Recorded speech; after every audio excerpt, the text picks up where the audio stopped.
ऐसा क्या करें कि लोग आपको पसंद करें। बातचीत में माहिर बनने का आसान तरीका। जो यह कर सकता है पूरी दुनिया उसके साथ होती है, जो नहीं कर सकता वह अकेला रह जाता है। आज की ऑडियो बुक में आपको इन तीनों प्रश्नों के उत्तर मिलेंगे और इन प्रश्नों के उत्तर हम आपको छोटी छोटी कहानियों में सुनाएंगे, जिससे आपको इन प्रश्नों के उत्तर तो मिल ही जाएंगे और अंत तक आपको इस इंटरेस्टिंग बुक का पूरा ओवरव्यू मिल जाएगा। और अगर आप इस बुक को खरीदना चाहते हैं तो लिंक डिस्क्रिप्शन में मेंशन है। तो चलिए शुरू करते हैं अपने पहले प्रश्न से। ऐसा क्या करें कि लोग आपको पसंद करें।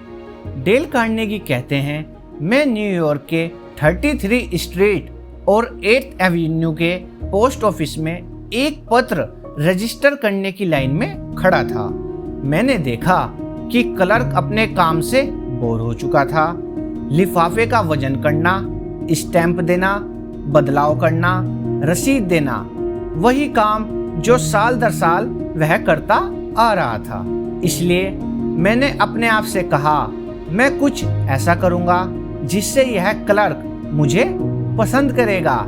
जाहिर सी बात है, उसे पसंद आने के लिए मुझे अपने बारे में नहीं, उसके बारे में कुछ अच्छा कहना चाहिए। इसलिए मैंने अपने आप से पूछा, इस इंसान में ऐसा क्या है जिसकी मैं सच्चाई से तारीफ कर सकता हूँ। कई बार इस सवाल का जवाब खोजना मुश्किल होता है, खासकर अजनबियों के मामले में, पर इस मामले में यह आसान था। फिर मैंने ऐसा कुछ देखा जिसकी मैं दिल खोलकर तारीफ कर सकता था। इसलिए जब वह लिफाफे का वजन ले रहा था, मैंने उत्साह से कहा, मेरी इच्छा होती है कि मेरे आपके जैसे बाल होते। उसने ऊपर देखा, उसकी आंखों में आश्चर्य और होठों पर मुस्कान थी। अब तो ये पहले जैसे नहीं रहे, उसने विनम्रता से कहा। मैंने उसे विश्वास दिलाया कि भले ही इनमें पहले वाली बात ना हो, पर यह भी बेहतरीन है। उसे काफी खुशी हुई। हमने थोड़ी देर तक बातचीत की, फिर उसने अंतिम बात कही, कई लोगों ने मेरे बालों की तारीफ की है। मैं शर्त लगा सकता हूँ उस दिन वह आदमी लंच पर जाते समय हवा में उड़ रहा होगा। मैं शर्त लगा सकता हूँ कि उस रात घर जाकर उस आदमी ने अपनी पत्नी को यह बात जरूर बताई होगी। उसने आईने में खुद को देखा होगा और कहा होगा, क्या खूबसूरत बाल हैं। दूसरे प्रश्न पर बढ़ने से पहले मैं आपसे कहना चाहूंगा, अगर आपको ऑडियो बुक अच्छी लग रही है तो आप चैनल को लाइक एंड सब्सक्राइब और शेयर भी कर सकते हैं। दूसरा प्रश्न है, बातचीत में माहिर बनने का आसान तरीका। डेल कार्नेगी कहते हैं, कुछ समय पहले मैं एक ताश के खेल की पार्टी में गया था। मैं ताश नहीं खेलता और वहाँ एक महिला थी जो ताश नहीं खेलती थी। उन्हें पता लगा कि मैं एक बार लॉयल थॉमस का मैनेजर था जब उन्होंने रेडियो का काम नहीं शुरू किया था, और मैंने थॉमस को यात्रा के दौरान बातचीत की सामग्री तैयार करने में मदद करते समय यूरोप की काफी यात्राएं की थी। इसलिए उस महिला ने कहा, ओ मिस्टर कार्नेगी, मैं चाहती हूँ कि आप उन खूबसूरत जगहों के बारे में बताएं जहां आप गए हैं। हम जैसे ही सोफे पर बैठे, उन्होंने बताया कि वे और उनके पति तुरंत अफ्रीका की ट्रिप से लौटे हैं। अफ्रीका? मैंने खुशी से कहा, दिलचस्प। मैं हमेशा अफ्रीका जाना चाहता था, पर मैंने सिर्फ एक बार 24 घंटों की ट्रिप के लिए अल्जीयर्स की यात्रा की है। आप बताइए, क्या आप बिग गेम कंट्री गई हैं? हाँ।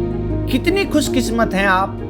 मुझे आपसे जलन हो रही है। मुझे अफ्रीका के बारे में बताइए। वे लगातार 45 मिनटों तक बोलती रही। उन्होंने एक बार भी नहीं पूछा कि मैं कहाँ गया था या मैंने क्या देखा था। वे मेरी यात्राओं के बारे में सुनना नहीं चाहती थी। उन्हें बस एक दिलचस्पी रखने वाला श्रोता चाहिए था, ताकि वे अपने अहम की तृप्ति कर सकें और बता सकें कि वे कहाँ गई थी। क्या यह अजूबा था? नहीं, कई लोग ऐसे होते हैं। तो चलिए अब बात करते हैं अपने लास्ट पर्सन की। और हाँ, तीसरे पर्सन पर जाने से पहले मैं आपको यह बता दूं कि यही वो आखिरी पर्सन है जिसे सुनने के बाद आपको बहुत सी बातों के जवाब मिल जाएंगे। तो चलिए आगे बढ़ते हैं। जो यह कर सकता है उसके साथ सारी दुनिया है, जो यह नहीं कर सकता वह अकेला रह जाता है। एंड्रयू कार्नेगी, एक गरीब स्कॉच लड़के ने जिसने 2 सेंट प्रति घंटे से काम शुरू किया था और बाद में $365 मिलियन दान दे दिए। उन्होंने जीवन की शुरुआत में ही सीख लिया था कि लोगों को प्रभावित करने का एक ही तरीका है, वह है लोगों की इच्छाओं को ध्यान में रखकर बातें करना। वे सिर्फ 4 साल के लिए स्कूल गए, लेकिन उन्होंने लोगों से बर्ताव करने का तरीका सीख लिया। इसे हम एक कहानी से समझेंगे। उनकी साली अपने 2 बच्चों को लेकर चिंता से परेशान थी। वे येल में थे और वे अपने काम में इतने व्यस्त थे कि माँ की परेशानी भरी चिट्ठियों का जवाब नहीं दे रहे थे। तब कार्नेगी ने $100 की बाजी लगाई कि वे बिना कहे उनसे जवाबी चिट्ठी से उत्तर पाएंगे। किसी ने यह चुनौती स्वीकार कर ली, इसलिए उन्होंने अपने भतीजों को एक गप भरी चिट्ठी लिखी और अंत में लिखा कि वे दोनों को $5 भेज रहे हैं, लेकिन वे डॉलर डालना भूल गए। फिर तुरंत वापस जवाब आया जिसमें प्यारे अंकल एंड्रयू को धन्यवाद दिया गया था। दोस्तों, मैं आपको एक बात बताना चाहूंगा, ये वाला पर्सन जो है ये सबसे इम्पोर्टेंट है। इसे हम एक और कहानी से समझते हैं जिससे आपको थोड़ा और क्लियर होगा।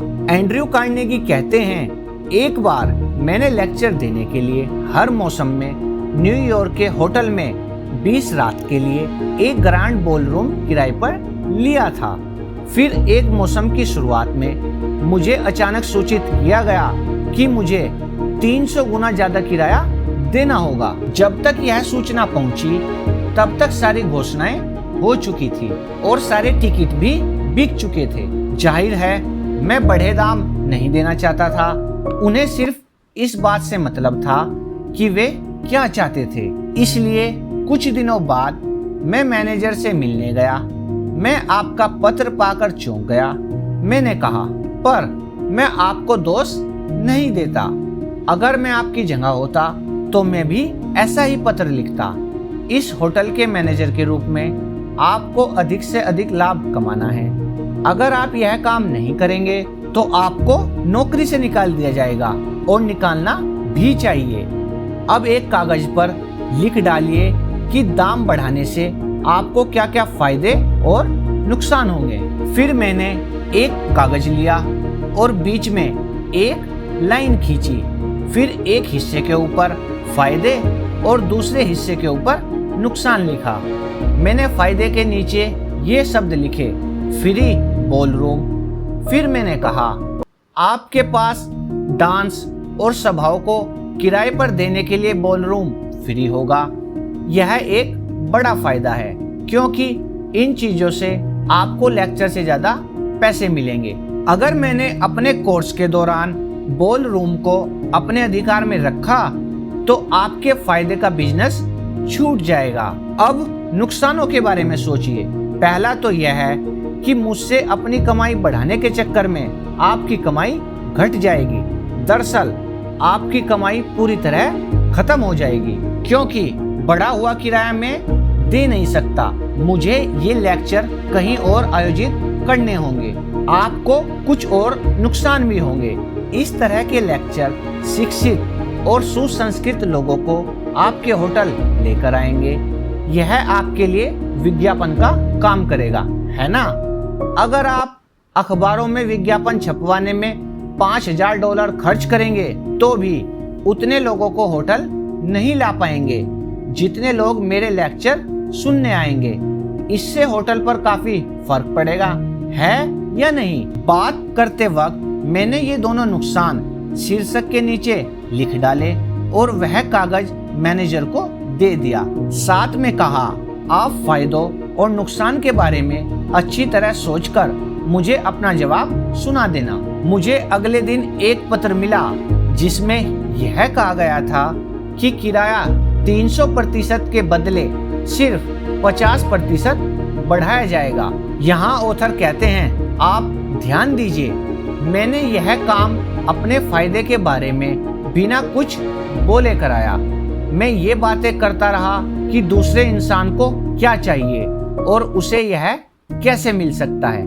मान लीजिए अगर मैंने स्वाभाविक चीज की होती, मान लीजिए मैं ऑफिस में चिल्लाते हुए घुस जाता और कहता, घोषणा होने और सारे टिकट बिक जाने के बाद किराया 300% बढ़ाने का क्या मतलब है? 300% बिल्कुल बकवास, नहीं दूंगा।